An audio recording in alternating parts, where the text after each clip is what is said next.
Welcome to Tangential Soup, a weekly podcast discussing life in Australia, technology, food, fitness, and the like. Hosted by myself, David Caddy, Melburnian, independent developer and tea enthusiast, as well as my good childhood friend, Alexander Carr, Sydney-sider, slave to the man, karate practitioner, and lover of adventure. This week we talk about pizza-making robots, city forests, and large apps.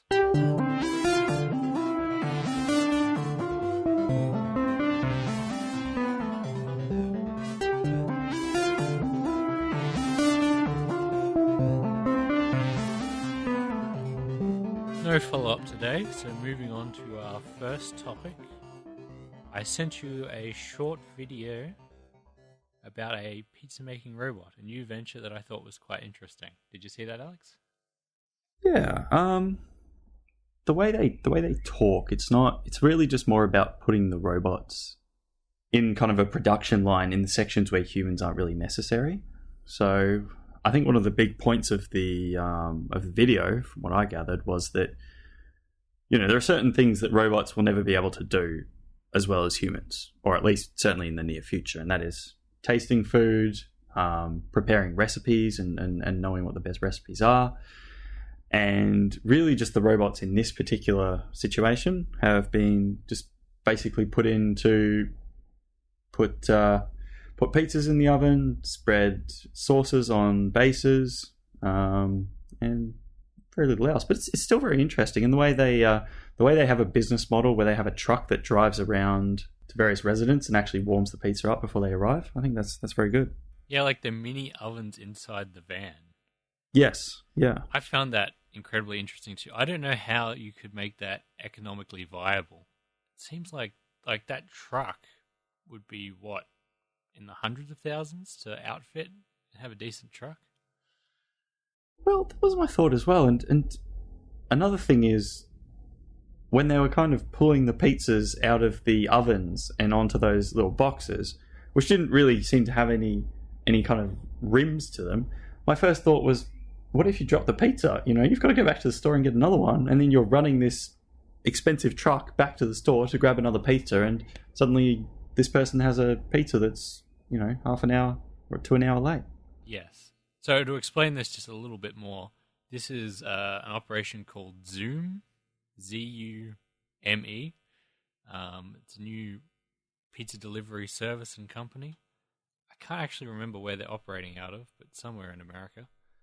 And what they do after the pizza's been made, they put it in the trucks, which have these little slots, little sort of slot ovens that they go into. And then when they get to the place where the pizza needs to be delivered, they sort of eject it out of these slot ovens on a little conveyor belt and onto a tray. Although it only kind of goes halfway onto it, and then the guy has to poke it on the rest of the way. Yeah. It is interesting, though. And also, in terms of the robot itself, it isn't actually one robot, because there's sort of one to make the dough, one to spread the dough and put the sauce on or something, and then they had another slicer one. The slicer one really got me as well, because my thought was with the slicer one, okay, so you've got a robot that you kind of, slices your pizza for you, but you still got to have a human that puts it in the machine, like in the slicing machine. And I mean, surely, economically speaking, you could just buy one of those little pizza slices, slice it yourself for what, like 1,000th of the cost? Probably. Although the only advantage there is at least you get like 100% even slices every time. Well, that was actually what I thought as well, to be honest. That was something that occurred to me, but yeah, it seems incredibly inefficient. Yeah, no, it is. And then also for the actual toppings and that, they have people there standing to put all those things on as well. So to outfit it, like the initial outlay for a thing like this, it's a good marketing exercise, but I don't know if they could really compete. Maybe once their idea is maybe this technology will get cheaper over time. And I think what they want to do is sell it to this same sort of technology to other food manufacturing businesses. Yeah, and I mean, something that occurred to me when she was speaking, when I think it was the one of the co-founders of this particular organization was speaking, and she was saying that one example she used for some food technology that she'd like to provide is a stir-fry machine. I think something like that would be a lot more efficient. But when you have a pizza and you actually have basically what they had was a production line, and you've still got multiple humans working on this production line along with the robots, it doesn't really seem to be making the process more efficient in any way, shape, or form. Certainly not cheaper. That's why I think, although they're selling pizzas right now, it's probably actually more of an advertisement for their technology, and then that's actually what their business is in the long term, or what they think it will be. Well, that would make a lot of sense, actually. Mm. But you're right about that truck. That truck would be incredibly expensive to build and to maintain as well. And surely it doesn't keep the pizza that much hotter than putting it in one of those insulated bags. Well, that was exactly my thought, to be honest. It's not like the pizza's cooked on your doorstep. It's just warmed up on your doorstep. Yeah. I mean, unless they're transporting it massive distances. Yeah, exactly. But then that also kind of defeats the whole purpose. Yeah, it does, doesn't it? So, all in all, an interesting idea, but for me, certainly, it didn't seem very economical, and I think you had the same thoughts. They had a bunch of segments the other day on the ABC, one of our local TV stations in Australia, where they were talking about all this new technology, artificial intelligence, and that coming in and taking people's jobs, or being able to do the jobs, or a lot of the job of so many different occupations. Well, that's always been the concern with AI, hasn't it? I mean, it's always been the concern with technology. I mean, people were inventing, harvesting methods back in the 1800s, and people were probably screaming then about machines taking their jobs. I think I'm inclined to agree, but some of the reports, it sort of did sensationalize it a bit. They had one example where there's this sort of artificial intelligence that can look up various court case and legal information very quickly based on limited information, but it sort of intuits what it is the person that actually is looking for and returns pretty good results. Mm-hmm. Whereas to have someone sort of a paralegal background to sort through the information and to find the correct thing can take multiple minutes. It can do it in seconds. But that sort of thing, I think, will just end up being a tool for those people to use, and then they can go and do other things. It's not necessarily going to negate their job. Well, that's exactly it. About a year and a half ago now, I actually went to a presentation that was done in Sydney about creative thinking, and one of the subjects that came up was AI. And speaking, I don't remember the name of the speaker, but one of the speakers was working for, it was a technology firm, and he was talking about AI and how it's very unlikely that AI will ever actually replace people, or AI technology will ever replace people, just because it may. At the moment, all we can do is we can program AI to perform certain functions, but it's never, or really in the near future, we don't see it getting to the point where it's going to actually be able to fully replace a person. So I think you're exactly right when you say that. It'll perform certain functions, but it'll just make people's job easier. It won't actually take the people out of the jobs. Yeah, they'll at least be in the short to medium term, mostly domain-specific artificial intelligence. Yes. Which, will just be assistance to people, really. Maybe in the long run, robots will take over, but I think we'll both be dead and gone by then. Yes. And if global warming keeps up, maybe the whole planet. And all this whole crisis with North Korea. Ah, yes. / Trump. Yes. I blame Trump a lot, too. Well, yeah. I think it's interesting to blame individual people. I think that Trump's not a cause. Trump's a symptom of a much deeper problem in America, though, isn't he? Because, I mean, how has a developed country gotten to the point where they've elected somebody like Trump to lead them? And it's been a lot of systematic failures, I think, throughout America that have kind of gotten to that point. Because, I mean, certainly for me, if I think rationally, you know, even if I wanted change, I don't think Trump's going to be the one to get me that change. But for someone else to actually go to a ballot box and elect Trump, so many other things would have had to have happened before that point to get them into that ballot box that it just seems a bit, it seems a bit ridiculous that it's happening, but it's obviously the result of a long line of things. That's true, but in this specific case, I don't know why you would have such rhetoric broadcast through the media. You know, fire and fury. It doesn't really make sense to me. But, I mean, that's the thing. Like, I know it doesn't make sense to you. That's just how some people are, you know. But surely that's not a good way of handling any situation when nuclear weapons are involved. Well, I find that interesting because, I mean, for a world leader, certainly I would like to think for a world leader it would never even be an option. But obviously for Trump, it is, and he's already discussing that particular option. And I think that, I don't know, it's not really... I mean, all right, you can blame Trump if you want to, but Trump's not really the problem. You know, if you get rid of Trump, there's still going to be the underlying issues that have allowed Trump to come to power. So, yes, Trump may be an issue, and maybe his language is terrible, but, I mean, my understanding of Trump was that he was always going to be like this. He was always going to be incredibly childish, very reactionary, and just not really fit to be president. So, well, it's not a good thing. It's not really that surprising, I think, to anybody. Yeah, true. Sad but true. Did you see this video I linked you about the skyscrapers with trees all around them? I did indeed. Do you know we have one of those in Sydney? Do you really? I did not know that. It's not trees, but they're clinging. It's kind of a clinging flower bed. So when I say we have one of those in Sydney, we have something similar in Sydney. And I will send you a link in a moment. But basically, what it looks like is it's. I'd say it doesn't look quite as good as the ones in the video that you've linked. These are in Milan, by the way. In Milan, yeah. Yeah, and it's just a big skyscraper with trees growing on all the balconies. It actually does look quite good, I have to say.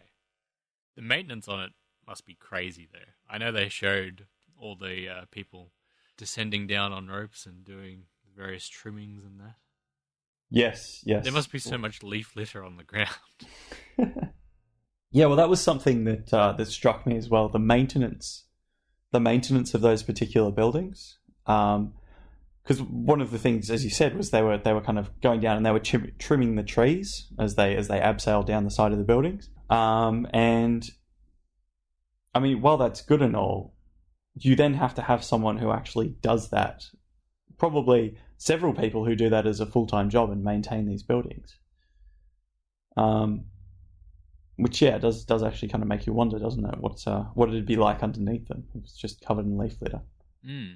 I mean, I have seen several theoretical pictures and, I guess, ideas about building skyscrapers that have, you know, trees along the side, as these ones do. But how do you maintain that? I think that's the real question. Yeah, and over time, I suppose, but it does look good. I don't know how I'd feel about living in such a building, though. Well... Like, I feel like if I want trees, then I probably just want my own house with a little bit of a yard, as opposed to sort of like a tree growing out of a tiny square. Yeah, that's a good point. And I think one of the things they were suggesting was that these particular buildings would help combat pollution by obviously filtering the air, but... I don't know. Does it work like that? There weren't that many trees on that particular building. I mean, it would certainly help as opposed to a building that has no trees on it. But you're right. I don't know to what degree it would actually alleviate that. Because I mean, I've heard the idea that if you put a pot plant, you know, or a potted tree, a small potted tree in the side of your room, it's going to filter the air. But I'm not convinced that that's actually how trees work. I mean, not to say that I don't think it's a good idea, because I think it looks lovely, and I would certainly love it if all the buildings around Sydney looked like that. But in terms of practicality, I'm just not sure. But I mean, when you were kind of talking about the leaf litter down below on the footpath for the buildings, I mean, really all you need is just to have a street sweeper come by every night, which probably already happens in the city anyway to clean it. So I suppose that wouldn't be a huge issue. No. Just interesting, like, nowhere else ever, except for these buildings, I suppose, have so many trees been stacked vertically on top of each other. Yes. So in terms of the That's a very good concentration, point. I mean, I assume these are not deciduous trees. Well, yes, you'd assume so. Well, that would be the smart choice, I guess, wouldn't it? But regardless, I'm sure they lose a leaf every now and again, especially with winds up that high. Yes. Yeah, no, you're right. I wouldn't get it for its climate change benefits. I think you could open up more space for parks in the cities if you want to combat air pollution, or work on reducing vehicles in the cities is probably another good way, and stop coal being burnt too. But certainly for its looks, I think it'd be value for money in that particular area. Depending on the maintenance, I suppose, as well. I suppose body corporate would be a bit higher. Yes, that's a good point. So, like, something that I wanted to talk about just a little bit is the fact that apps, as in smartphone apps, are getting ridiculously big in terms of the size that they take up on the memory in your phone. I don't understand why necessarily. As someone that makes apps myself, I know really what goes into a lot of these things. I don't understand why they're so very bloated. Like, this is on iOS, but for example, Twitter, the regular Twitter client, is 197 megabytes. The Messenger app for Facebook is 252 megabytes. And Netflix is only 114. Okay. Wow. And like Google Hangouts, it's at a reasonable 92. And you would say, what's the feature set of Hangouts versus Messenger? Pretty similar. But Facebook is like 2.5 times larger. Are you aware of what makes it take up so much space? Not really. Like, I'm sure they have a lot of things in there to sort of gather user data because they sell ads to people. So that probably takes up some amount of space. In terms of Facebook, I know they have a lot of various stickers and things, although most of those are downloadable. I think some are inbuilt into the app, so maybe that takes a little bit of space. I imagine, though, just because they have such a huge amount of people working on it, that a lot of it comes from overhead, from having different frameworks that would be embedded into the app, built by different teams. And when you package up those different frameworks, which is sort of like a block of functionality, that adds a little bit of overhead, and that multiplied however many times can really, just add to the size of apps. Right, okay. But if they had any sort of focus on it, I bet they could shave it in half if they wanted to. The fact is they just don't really care. And probably for most people, it doesn't really matter. If your phone has probably 64 gigabytes or more, this is not really of concern to you. Mm-hmm. But even in 2017, there are a lot of even flagship phones that come standard with like 16 gigs of memory. And by the time you take a few photos, you install a few apps, you've got nothing left. Yeah, right, okay. Well, honestly, I think you're right, like, in terms of the fact that I would never even think about the size of an app. It's just not something that would occur to me. Plus, and although this is a teeny tiny point, but if you have an app that takes twice the size to download, you're using twice as many resources in terms of electricity, in terms of either Wi-Fi or cellular bandwidth. And across the world, it's something like Facebook that is, used by 1 billion people. It's maybe not super insignificant. And I feel like if they wanted to, and I think they actually should try to address that to some degree to bring it down. Because I don't know, because I can't install it. But remember we talked about that ultra lightweight version of the Facebook Messenger app that they have available in like developing nations like India? Yes, yeah, I recall that. I bet that's way under 100 megabytes. It's probably in the tens. Really? Okay. Yeah, low tens. Well, I find it very interesting that nobody kind of thinks about this.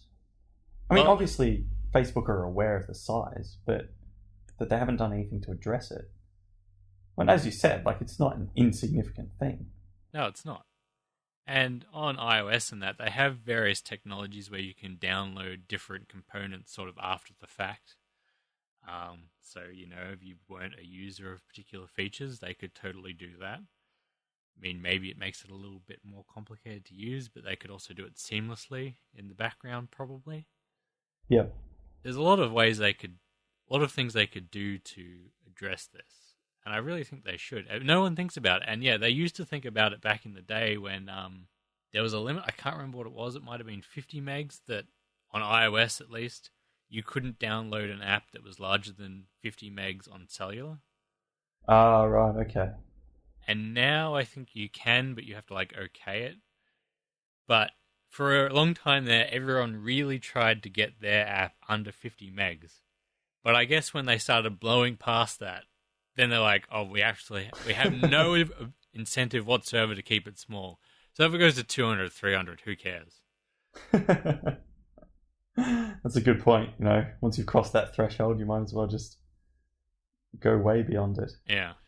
But yes, it's just not efficient use of resources. Like most of my apps are maybe 1, 2, 3 megabytes. And yeah, they're a lot simpler than a social networking thing. But there's no reason why they should be in the hundreds of megabytes. Yeah, okay.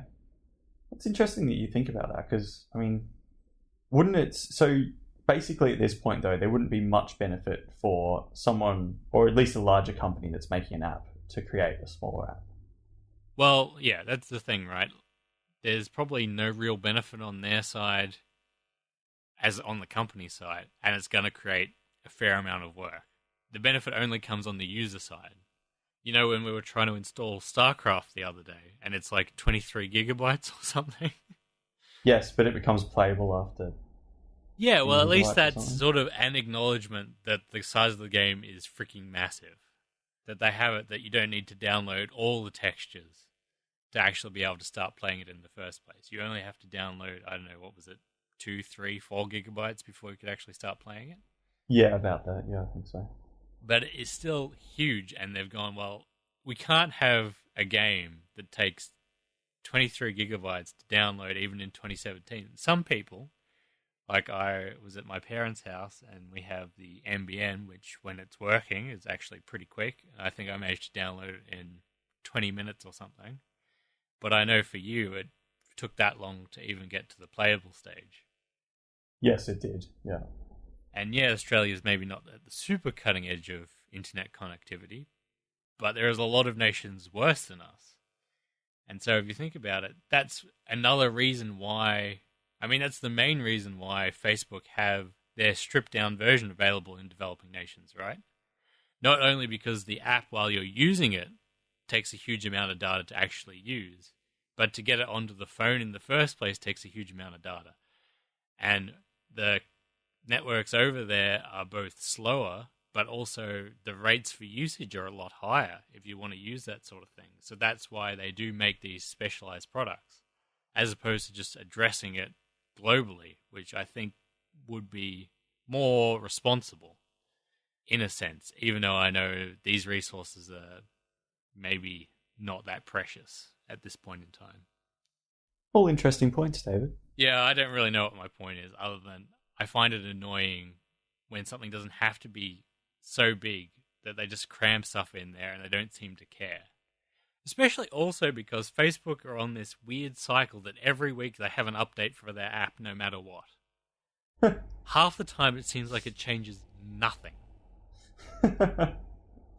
Sounds lovely. Just every week they have a new version and it's nonsensical and because every time there's an update they have release notes for the app and it sort of is meant to say what's changed. And for the longest time now, probably for over a year or more, the update notes just say, every week we try to add and improve new things for Facebook and Facebook Messenger. It doesn't actually say anything about what's different. Maybe there is nothing different. They just want to have the feeling of newness, maybe. It's possible. I'm sure maybe there's tiny tweaks here and there, but that in itself is kind of insane. Why update something that there's no real need to update? And if they did actually make some nice new enhancements, why wouldn't they tell people about it? I don't know. It just frustrates me as a fellow developer that I wouldn't do this sort of thing. Like, if I had a teeny tiny change, unless it was a critical thing, I would wait until I had 4, 5, 6, 7 of them, and I would make a point of saying what was changed, so that the user knew, and there was a reason to actually download and install this new version. Well, that makes perfect sense to me, honestly. Yeah. And I think that your indignation at this is justified. I also just don't like Facebook. Let's be honest. Facebook is a bit of a black hole, I think, and I think they've just created an incredibly successful, useless product. It's interesting how so many people love Apple and Google and Microsoft and even Amazon, but there aren't that many people that love Facebook. There's billions of people that use it, but not too many people that actually love their products. Well, that's interesting, isn't it? Because you're right about that, actually. There's people that say it's okay and it serves a purpose and they continue to use it, sure. But there are so many absolute vehement fans of all these other companies, but not really Facebook. Yeah, true. It's actually a very good point, and not something that I'd ever thought of. Thanks again for joining me, Alex. Not a problem, David. Pleasure as always. You can follow and get in touch with us on Twitter at Tangential Soup, and you can find this week's show notes with more information about today's topics at tsp.fm/18. If you enjoyed today's episode, please consider sharing it with anyone that you think might also. And we'll talk to you again next week. Bye. Ciao.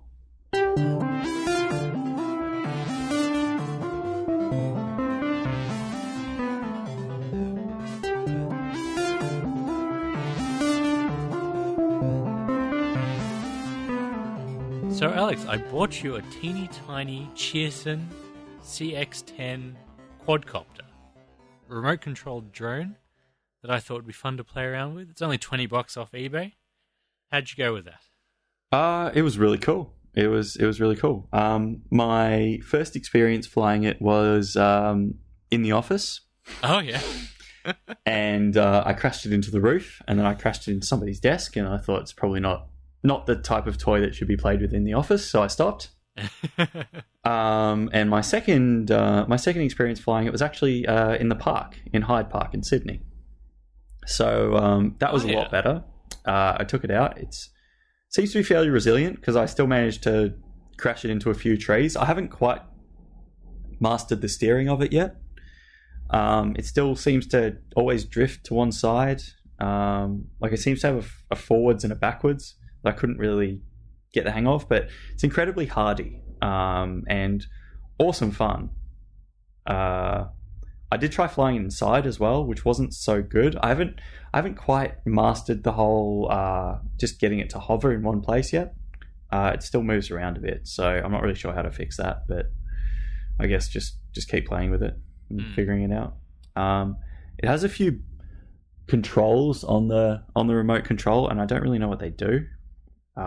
Some of them are for trimming, so if it has a bit of a lean, you can sort of offset it. You can also make it do flips. Yeah, I haven't done a flip yet. I did read through the manual, but yeah, I don't think I read through it thoroughly enough. And then I just tried to do it on my own, which didn't really work. So, yeah. For these small ones, inside is actually almost better if you can have a space that's fairly large, because they don't cope too well with the wind. Yeah, the wind wasn't really a thing for me. I was worried about dirt. Yeah. But because I crashed it on the ground, but it seemed to be all right. So. No, they are very hardy. I've crashed mine a zillion times. Yeah, so have I already. Keeps on ticking. I did manage to break a motor on one, but you can actually get a motor out of China with these teeny tiny motors, because for reference, this drone's only like, maybe 6 centimeters by 6 centimeters square? I'd say about that, yeah. 2 inches, roughly, for our imperial friends. And yeah, so you can get the little motors that it comes with, the 4 for each of the blades, out of China for like 20 cents. Wow. Maybe an extra 20 cents for postage or something ridiculous. And yeah, so I soldiered a new one of those on. It works perfect. Oh, perfect. Wow. You soldered it on. Yeah, well, you just take it apart, and then, there's a couple little wires in there. Get your soldering iron out. You have a soldering iron? Of course, Alex. I'm an engineer. Oh, true. I suppose you are. That's a good point. I do a tiny bit of electronics every now and again. Right, okay. Of course, because with electronics you need to solder. Oh, yes. Gosh. Yes. Well, there you go. It's all coming together for me. Not that I'm brilliant at it, but yeah, I can get the job done for basic parts. Well, that's fantastic. My dad had a DVR, something for recording television, and sort of periodically, maybe every couple of months, I don't know whether it's the wiring to that particular outlet, but every couple of months it would blow a capacitor, and I'd have to take it apart, put a new capacitor in, and it worked fine. But every couple of months it kept doing it. So in the end, I just bought him a new one. But I repaired it probably 5 or 6 times, because the capacitors are dirt cheap. That's an incredibly useful skill to have.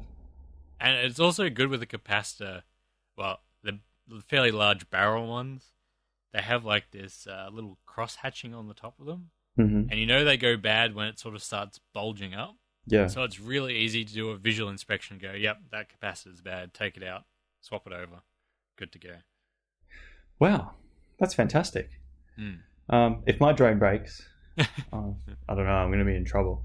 Hopefully it won't break. These tiny ones are really hard to fly, though, because unlike the big ones that sort of have a GPS and they know their altitude and they can adjust and they just hover in the air without you having to do anything, the small ones, that's all on you. So you have one joystick for the throttle and then one for steering. Yeah. So you've constantly got to be hovering on the throttle to make sure it doesn't go down or go up. Yes. You've got to constantly keep adjusting it, which is really tricky. Yes. No, I've experienced that as well. But the good news is if you master that, then the other ones are actually really easy to fly. That's good. I think it's good. Start with the hardest and then work forward from there. Yes. Hardest and most durable, probably. And then the easier ones that are a bit more prone to breaking because they have a bit more force when they crash. I've got to say, though, I hit the wall with mine pretty hard the other day. Like, I fully slammed it into the wall. And it didn't even seem bothered by it. One of the rotors was a bit bent, but yeah, usually they just bend, but the props can break. But you get, I think, an extra 4 in the box, and you just pull them off and you put them on. Yes, yeah. They just pop on and off, so that's good. Yeah, altogether an incredibly good product for the cheap price. You can get glow-in-the-dark props too. Oh, really? Yeah. I think I've got to work on my flying skills before I fly it in the dark, though, or else I'm just going to be a menace to everybody, including myself. Would you like a big one with a nice 1080p camera on it? Get some nice sweeping shots? Oh, look, I've told you about my thoughts on photography. I'd love to be more interested in taking photographs and videos, but I don't really think that's ever going to be me. I bought a DJI Spark, which is like a $500 one. Haven't flown it yet, though. Is that one of those ones that can like hover behind you and has this smart technology in them? Yes, it is. Is it good? Well, I don't know. I haven't flown it yet. I took it out of the box, and the gimbal is broken. So I'll have to send it back, I think. Ah, okay. The gimbal being the stabilizing mechanism that the camera is mounted to. Ah, right. Because as you're flying along, it sort of tilts here and there and everywhere. And so if you were just recording with a camera stuck straight to the body of the thing, it would be unwatchable. Yeah, it'd make right, you okay. seasick. So it has sort of a 2-axis gimbal. On the more expensive one, there's 3. But basically every roll of the drone is counted with little motors in the gimbal to keep it super steady. Wow. Yeah. What amazing technology. It is pretty awesome. They have those advertised, I think, on the Apple website. Yeah, I do think they sell them through there as well, yeah. What were you doing looking at the Apple website? Well, actually, so it came off the back of your drone. So obviously you sent the drone to my work, and I kind of took it out of the packaging at work and showed everyone at work the little drone. And someone at work sent me a link to the one that you've got there, obviously. So it's kind of black and flat with like mesh on it, and it can be folded. Is that the same one? No, that's a cooler design, but a worse product. Okay. The design of that is really nifty, but the reviews just trash it because its smarts are really dumb, and yeah, it has a lot of problems. That seemed to have the camera actually mounted inside the drone, though. Also, that it doesn't have a gimbal, so it's not as... Not that the one I bought was professional grade, but it's probably the cheapest that you can get that you can almost get professional level footage out of. So that one you're talking about is really nifty because it just folds out and you can sort of put it in your pocket and that. But the footage that comes off of it isn't really fantastic. Mm-hmm. Okay. But maybe the next iteration could be cool.